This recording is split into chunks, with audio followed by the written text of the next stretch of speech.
2. Ready? Yep.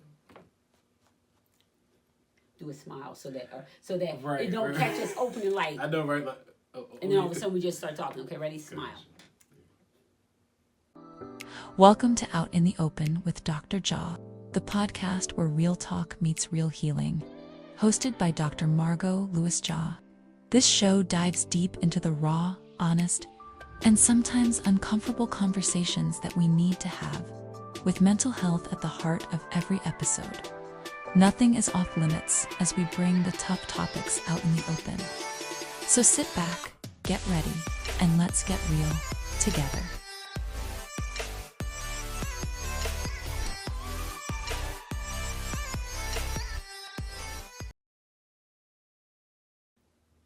Hello, beautiful people, and welcome back to the Jaw Experience. I am Dr. Margot Lewis-Jaw, and today on Out in the Open, we have a fantastic topic because we're talking about relationships. I'm going to be joined today by Mr. Curtis Henderson, my wonderful co-host, and we're going to dive in, and today's topic is soft life, hard love. When one partner wants peace and the other partner wants chaos. So the question that we have, or that we will be discussing, is what happens when someone is trying to heal but their partner has not done the work yet? I mean, we can go so many places with that. I think first, thinking about the idea that you have to honor your own work. Absolutely. Thinking about like my own personal journey of just learning more about myself, trying to become a better version of myself. I think that I've also made it a point to have people in my life who are doing the same. And I think Absolutely. it's difficult if you're growing and the other person isn't. And so I think oftentimes when you're in those moments, you have to really ask yourself, am I settling? Am I allowing this person to continue to stay in my life for, I don't know, loyalty, guilt? You know, sometimes we keep people in our lives because we don't want to leave them behind, because if they don't have us, who do they have? Absolutely. And so I think taking off that savior complex, that belief that you have to be their anchor to life, is really, it's challenging, but it's something that I think as you grow, you realize how important it is that you need to do it for your own sake and your own healing. Absolutely. You know, one thing that I often think about is not just what happens when you are already in the relationship, but this idea that sometimes people enter into a relationship and you're dating someone and you believe you know who you're dating. And then what happens when toxic behavior shows up then, and when people don't get out, and then the toxicity continues, and then you have to start doing the healing work in order to fix the relationship. But at that point, you know, to the point that you were bringing up, is sometimes it's a matter of experience and where we have been and our previous past. And so, you know, let's go back to the question. The question actually was, what happens when someone is trying to heal but the partner has not done the work? That's a challenging one because, like you said, you have to make executive decisions that are based on your own happiness at that point, right? Because by the time you get to that point in a relationship, so much damage has been done, and now it becomes a question of what's best for me, or can we do this together? And that's a great point. I think for me, I always, not that I always go to the end of a thing, but I look at practically, and this is something that you shared with me. I know in the beginning you introduced me. She didn't tell y'all I'm her office manager. So I get free therapy like pretty much on a daily basis. I get my own free therapist. It's a great perk of working here. But one of those things that you shared with me early on when we were here was, look at the facts, Curtis. You would always tell me, look at the facts, look at objectively, if you weren't in this situation, how would you look at it? Absolutely. And it's helped me understand, when you're in relationships, and not just romantic, but friendships, family relationships, you think about practically, is this something we can work through? If this person is not healed yet, and that they're not on that journey to healing, they're just not there yet. Absolutely. Are you okay with still doing life with them? Are you okay with still loving them from afar, or creating whatever boundaries you may need? And factually, is this person going to be okay with that? Will they allow you to change the relationship in that way? And you know what it makes me think of, what it also brings up for me is how long it takes a person to realize that they're in a toxic relationship. And then also how an individual could be very confused about not just, do I make the best decision for me, but how do I do that? Right? A lot of times I get, couples or individuals who want to work on things, but if they come by themselves, they're just looking to heal for them. If they come together, they're looking to heal together, but the things that they have to heal look so different. And often people think, when you come to couples therapy, that we're going to do the work together, but 90% of the times it is actual individual work that they have to do that has to be called out to the forefront for them to work on, to understand, because a lot of times it is the things that are broken within the individual as well, right? I'll give you a perfect example. Let's just say you have someone who's dating an individual, and they will, come to therapy, and they talk about all of the negative things that the other person brings to the relationship. And sometimes I say, well, let's go back. Let's talk about, how you and that person met and what was happening. There are times, lots of times, when someone will reference, oh, well, when I met that person, they were doing this. And so it's like, well, when you met them, if they were already gambling, right, for an example, and they're still gambling, are you upset that they're gambling more and more things have been lost? Because there was a point when you accepted this, right? True. And so sometimes I think people want peace, but they also don't recognize that they welcome the chaos. And that's so true. I think, too, I know in a lot of relationships, there's this belief that they're going to grow out of that. Yeah, I think a lot of times when you look at certain behaviors or certain things, especially in the beginning, because infatuation really does kind of put a haze and a filter over everything. You're, with the best intentions, you're thinking, well, they'll grow out of this. Or as time goes on, they'll see that this is something I don't like, and they'll adjust. Or I can change them. I can change them. Yeah. And that's essentially in the belief that if I'm not actively changing them, they'll change because of me. Absolutely. And I think both of those beliefs are misconceptions. Yeah. And it's just difficult because the person won't see that until they see it. Absolutely. And sometimes, too, I think the challenge is, it's not that the other person doesn't want to stop the thing that's toxic or the pain behavior of the relationship. I think sometimes, because there was no conflict about me gambling in the beginning of the relationship, why is there conflict about me gambling now, right? And then there's this other piece to that. If this is who I was, are you now trying to change me? Because that leads me into another question that I had here, right? What happens when a person believes that, they have control, that the other partner is trying to control the relationship, right? And not control in the domineering way that most people think about, but that control where yeah, let's just say the guy has been gambling since day one. You met the guy and he was gambling and at the casino, right? And now you're saying, well, I don't want you to gamble anymore. Well, that looks like control in the relationship.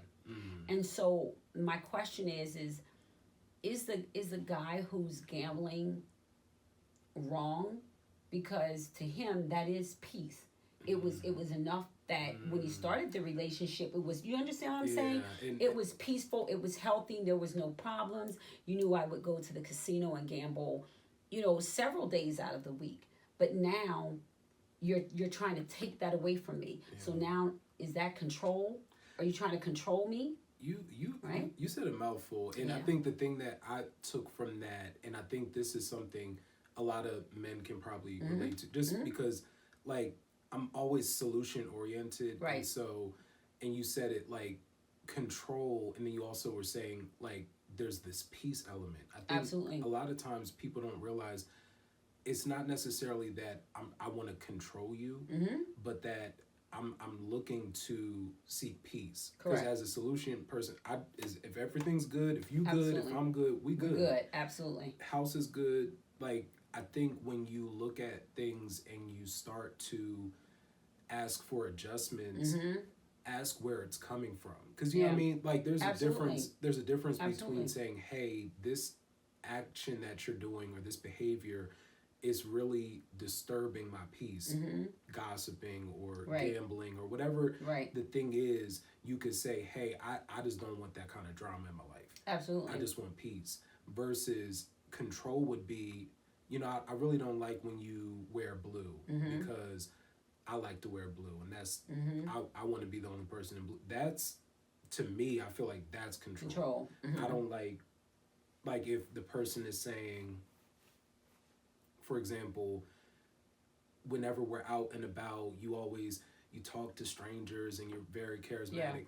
I just that feels more like control than it is peace. Yeah. Now, if they're instigating fights, I've seen it's crazy, Dr. John. Last couple weeks, I've been seeing specific relationships. People, they go out and they're looking to instigate a fight. Yeah. And you can see, and it's interesting because it's on the woman's side. And I think the belief is that he's going to take care of this. So I can get rowdy with you because he got me.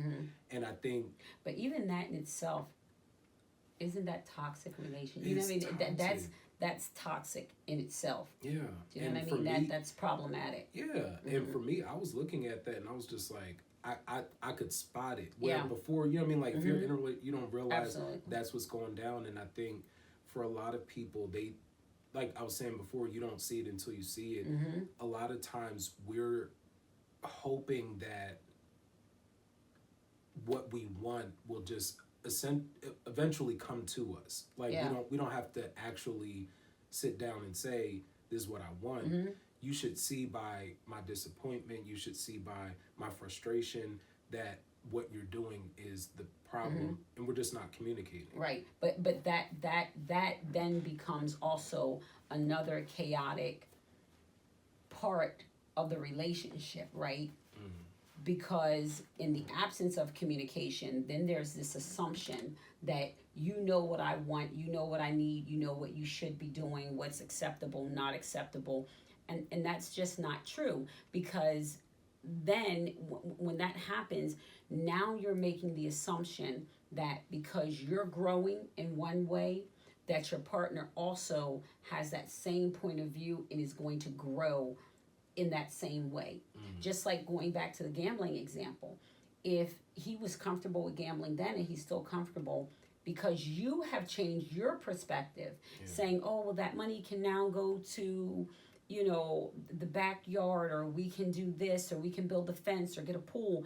Well, he wants to keep the money that he's been gambling or for himself to gamble. Yeah, and personally, I feel like if you're going to gamble, at least gamble maturely. So I look at investments as gambling because in a past life, I did financial services, and I understand the stock markets, mutual funds, even with Bitcoin and different cryptocurrencies, you can make an investment, and all investments, they say, it's no guarantee. So you're essentially gambling. Right. The same way where you're putting in this money hoping that it's going to come out. Right. Increase.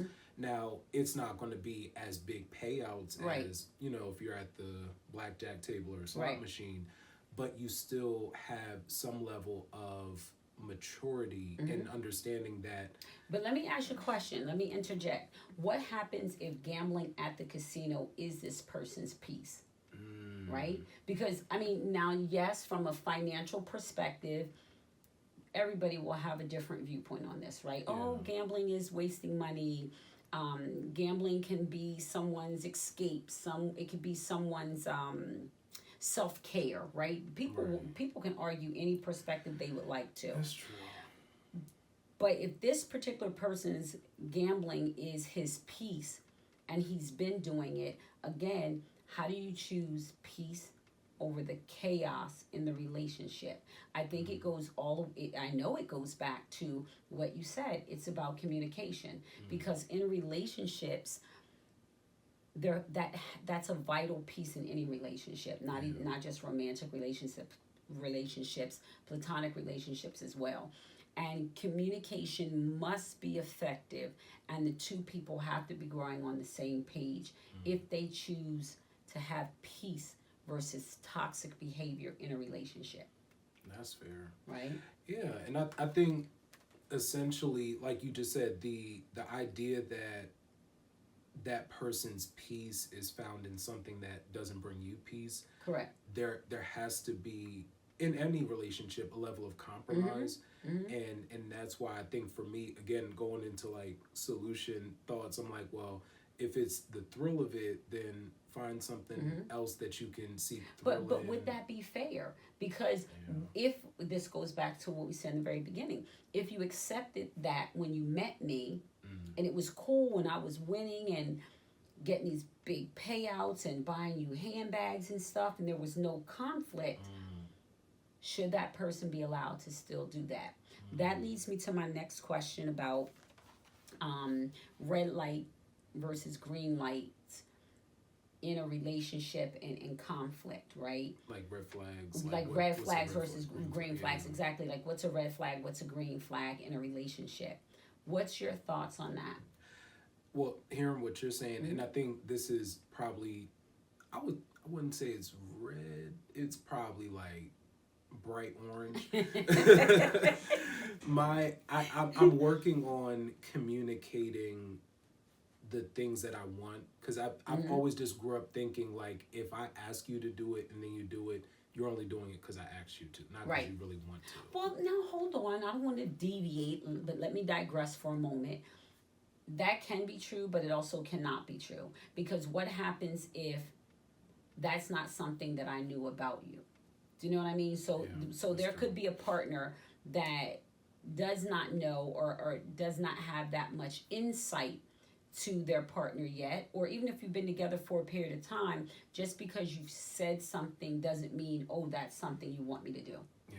Right? That's true. But what were you going to say about red flags versus green flags, red lights? And I'm glad you stopped me, because that is something I would say, that communication and putting out what it is that you want, or I guess the opposite of that, not doing that is a red flag, or just being, I guess, more passive in what it is that you want and kind of resenting the partner. I think that's a big red flag. Yeah.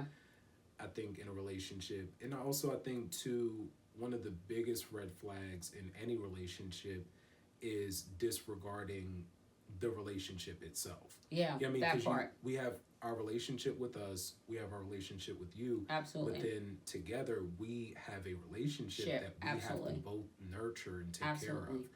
And that I think that I know is actually when a great deal of conflict does come in, right? When two people have not been able to effectively resolve their differences, and instead of addressing the conflict, they move around each other almost in the relationship, and sometimes they just step all the way aside of the relationship, right? And so everything else starts to break down too, And so that is definitely a red flag that the relationship is not moving in the right direction.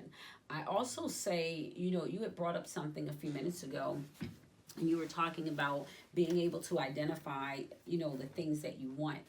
I like to tell and remind people that sometimes the things you wanted when you first met the person and you were 20 will not be the same things that you want when you're 25, 30, 35, 40. As a person, we evolve. Yeah. And so, going back again to our gambling example, maybe, the person was okay when you were gambling and we met and you were 20, right? Not very many things are on the mind of a 20-year-old, like retirement and getting a pool and building a house and stuff, right? And so at 20, that was okay. At 30, it may not be okay, right? Yeah. But if the person who has started gambling and that's been their consistency for the last 10 years, there does have to be an understanding on the other person's behalf who's making that request of them, to realize that they've just spent 10 years using this as their place of peace, as an outlet for themselves, or maybe it's an addiction. Yeah. It could be just an addiction too, right? Let's be clear about that. But then it comes down to, well, what's a reasonable way, as you said, to negotiate this, to reduce conflict, to be able to figure out what's going to work both, for both of us. Does a priority need to change at this point in the relationship? And if we go back before that, the thing that I wanted to emphasize about red flags and green flags are, when you're like 19 and 20 and dating, you don't really know all of what you'll want in the future. Right. But I do think that this is like almost a call to action for people, right? Yeah. That just as you would like to think about, well, what job do I want? Well, when you're 20, okay, a job, at the local mall or whatever, it's cool if that's where you're at. Yeah. And that's what you choose to do. Or, at a bank, whatever you choose. But there has to be some insight that when you become mature enough to enter in relationships, enter into the workspace, that there has to be some forward thinking about your life and your future and what this decision that you're making now will look like in 10 years. That's right? true. And so you have to be able to, when you're in a relationship, start with saying, are there things in this relationship that look like red flags from the very beginning? Yeah. And if they are, you open the segment with saying, you have to know yourself. That part. And sometimes we get into relationships and we want things from other people without even knowing ourselves. And that is almost always going to be a recipe for getting into a relationship that has some type of toxic behavior coming out of it. That's a really great point. Yeah. And I think when I think of my green flags, like as you were sharing, I was thinking, like you said, as I'm getting older and maturing, the green flags come from me identifying my own red flags. You know what I mean? Absolutely. So I think when you think of someone who may say, hey, I'm working on trying to be a better communicator, a green flag for me would be someone who is proactive in their communication. Absolutely. They check in often. They ask, how are things? How are you? Because they know I may not be, because it helps me. You know what I mean? I think you look at green flag, red flag, you could interchange it with like strengths and weaknesses. Absolutely. If you know that this is a weakness of yours, having someone that can understand that and they're saying, I'm willing to kind of undergird that and help you, I think is the best way to be in a relationship. But again, it goes back to checking in often, and then also expressing when you identify something that says, hey, this this makes me feel unsafe. Like, and Absolutely. I think for men especially, like us to say I don't feel safe in a relationship, it instantly puts us in an emasculating place. Absolutely. We feel like we're It does, but it vulnerable. shouldn't. It shouldn't, but Because we're vulnerability is vulnerable. what you need in a relationship. Yeah, and I think again, when you're able to express that in a way that you know this person won't extort this or they won't hold this against me. A lot of men, if we're being honest, like they've dealt with women who will take something that they know is sensitive to them, and then the moment things get rowdy, oh, remember? Oh, now wait a minute! Don't let me tell you, I'm just men saying, do that too. we I do. have We heard do. men throw out people's business. Yeah. That's why you didn't tell. And you're Yeah. like, whoa, Yeah. should they be saying that in It's the market? messy. Like, It's- I'm pretty sure that was personal information that should not be shared It's here at mighty the local messy. market, right? You're right. And so they can get messy with it. Yeah. But I don't even think it's a gender thing at this point. You know, I do think that, of course, men and women think differently, respond differently. I get that there is some slight generalization that we could say. We have to look at, the total population. I agree with that.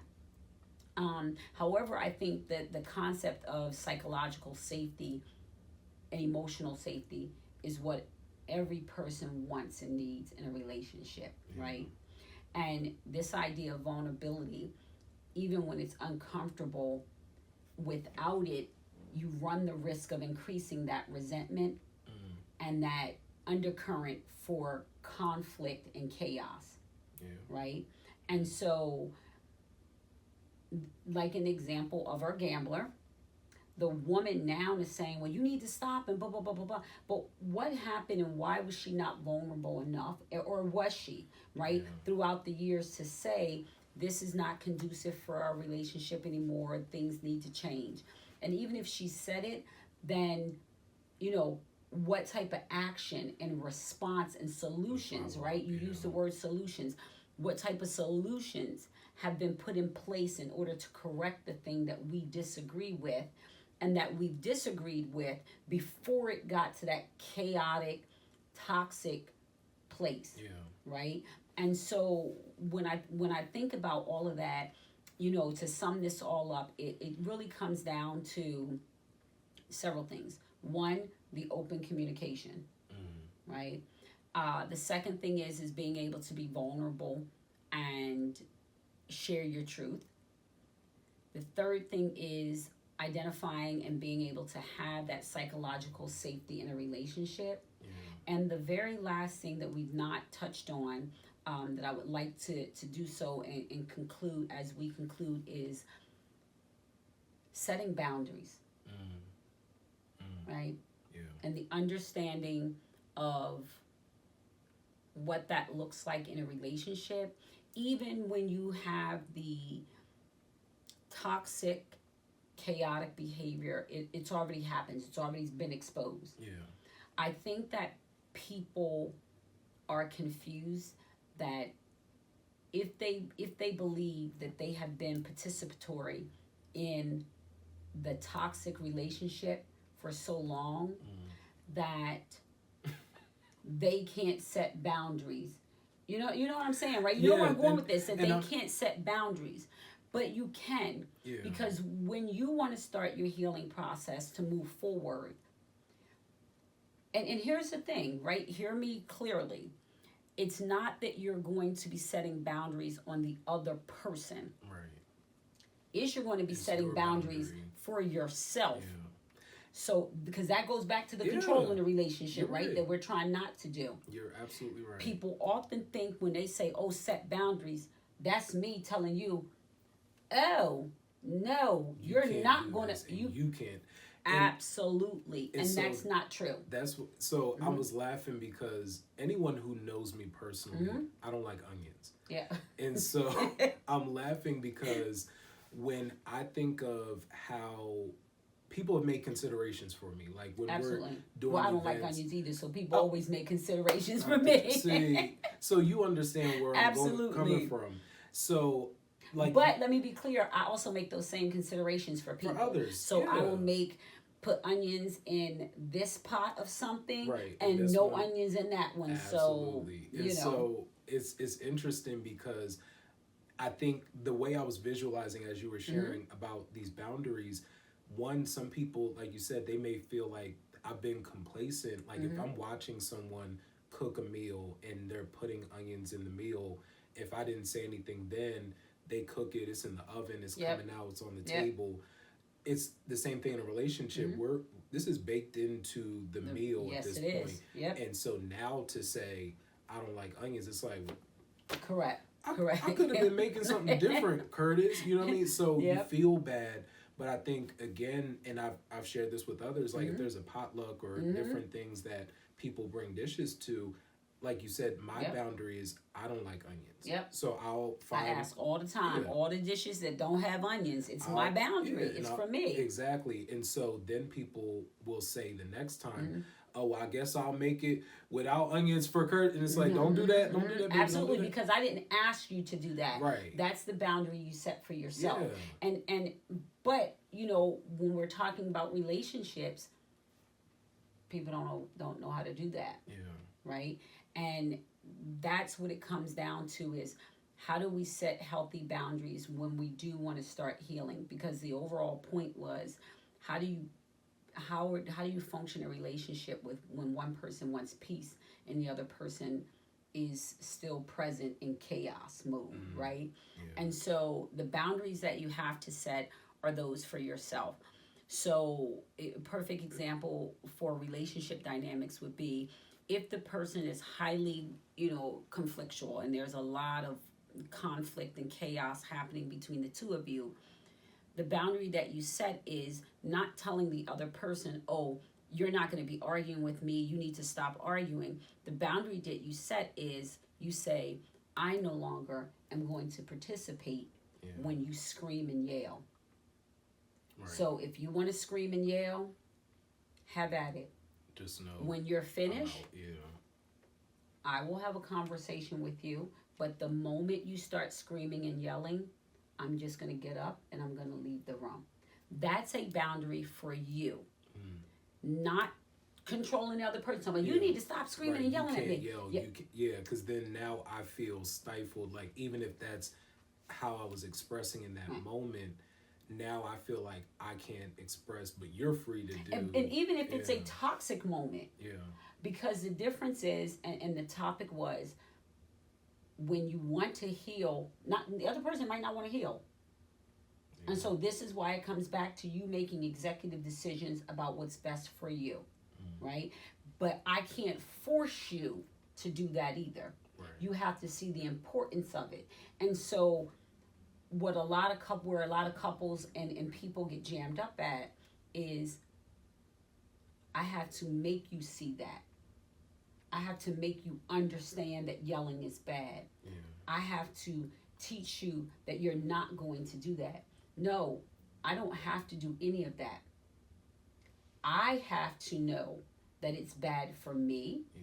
I have to understand that I will not participate in it and that you will no longer get reactions from me that support your behavior. That's good. Right? There's the difference.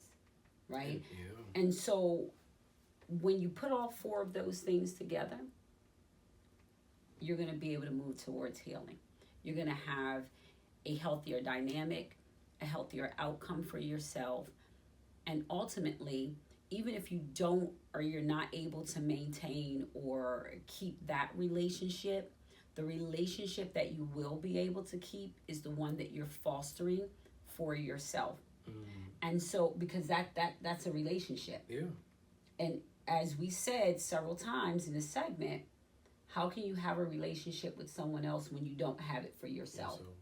You want to be in a relationship with someone, but you don't understand your own red flags and what looks like a green flag or what should be a green flag from someone else, right? Hello. Yeah. And I think that's a really great point, that what to you is a red flag to someone else maybe a green flag, and that can be alarming, Absolutely. And I think that's where, again, you have to be able to reconcile with the difference. And or that's where you put the boundary and say, "Ooh, that's not going to work for me anymore," and that's okay. That's true. That is okay. Yeah, because the common phrase "opposites attract." Some people may use that as a that blanket should be statement. opposites like. You're tall, I'm short. That kind of opposite. Not like, not like you gamble all of your paycheck, I save all of my paycheck. That's a conflict. That's already that's a red flag. That's a red flag. That is going to be problematic, right? Yeah. And so again, this comes down to being able to assess what's important for you, what you need, what you want in a relationship. And then also understanding that if you've gotten into that relationship already, how you're able to turn it around, and if you truly seek and want healing, what you have to do in order to gain that healing for yourself. That's good. Right? And so with that, do you have any closing thoughts? If anything, I hope this helps someone. I think it really would, just because I know for me, again, getting a chance to see from the perspective, again, in a lot of relationships, you're thinking that the person should know. And it's just how we naturally are, especially if I'm connected, we locked in, you should know. Stop saying that, because you shouldn't know. They shouldn't know.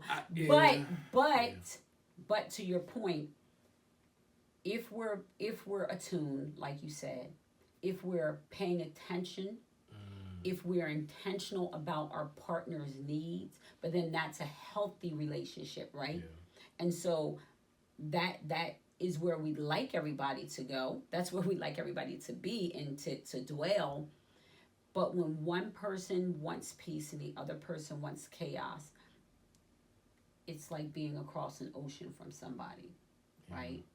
And so, again, it comes back to, how do we get two people on the same page, or how do they rectify the differences enough so that they're in the same location with each other, right?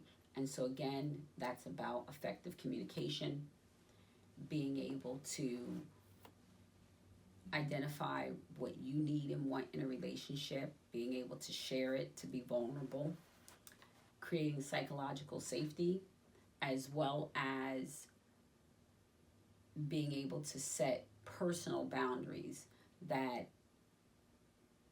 identify and demonstrate what's important for you. Right? And so I know that this will help a lot of people. Yeah. So final thoughts.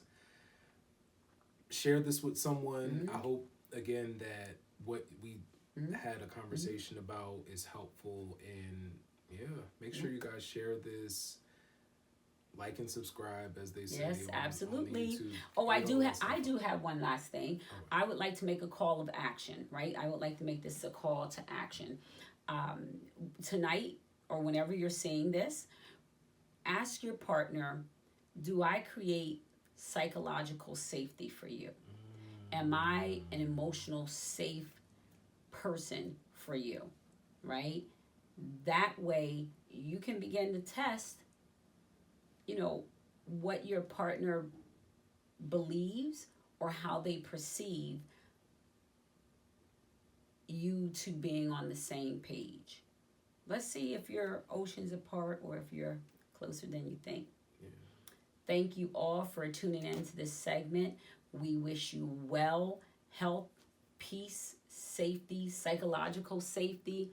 Please be good to yourself and to others. Bye.